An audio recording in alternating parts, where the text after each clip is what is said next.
Bonjour et bienvenue pour 100% Mytho, la chronique qui parle des mythos de l'histoire. Aujourd'hui, rien que pour toi et en exclusivité, consanguinité, enfant renié et déesse plus que Charo.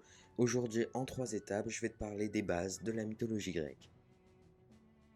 La mythologie grecque, tu en as forcément entendu parler. Dans les livres, les films ou encore dans les fictions. Enfin bref, même si tu t'en rends pas forcément compte, de nos jours, la mythologie grecque se trouve tout autour de nous. Aujourd'hui, je t'en parle plus précisément et on commence tout de suite avec les bases des choses à connaître sur cette mythologie. La mythologie grecque, c'est une religion. Et ça, je suppose que tu le savais, mais ce qu'il faut surtout retenir, c'est que c'est une religion polythéiste. Pour l'époque, c'est pas nouveau, puisque quasiment toutes les religions de l'Antiquité sont polythéistes. Sans trop de surprise, on va pouvoir passer aux origines de cette mythologie, qui sont bien évidemment grecques depuis moins de 1000 avant JC. Enfin, on n'est même pas sûr de ça, puisque, selon certains chercheurs, elle serait encore plus vieille que ça et daterait de moins 3000 avant JC. C'est une religion crétoise primitive qui en serait l'ancêtre. Ses pratiquants croient en des animaux et des objets possédant des âmes et des pouvoirs magiques, ce qui nous fait quand même bien penser à la mythologie grecque.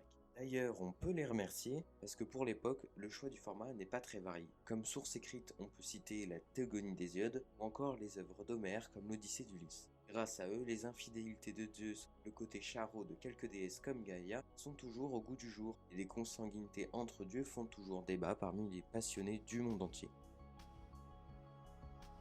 Autour du 8e siècle, les Grecs commencent à coloniser quasiment toutes les contrées présentes en Méditerranée. On pense d'ailleurs que c'est à cause de leur influence grandissante qui aurait poussé l'Empire romain à entrer en conflit avec eux et à annexer complètement la mythologie grecque, ce qui conduira d'ailleurs à leur domination. Donc après ce conflit, c'est le gros bazar, puisque les Romains, ils imposent pas leur religion au peuple vaincu.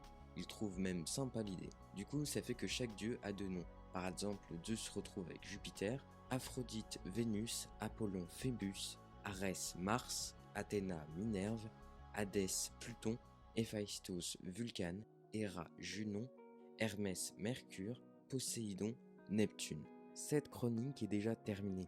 L'épisode 2 sur les origines grecques arrivera bientôt. Il parlera des générations de dieux qui ont dominé les cieux. Et surtout n'oublie pas, tout ce que tu as entendu ou vu dans cette vidéo est du pur mytho. Sauf si tu y crois.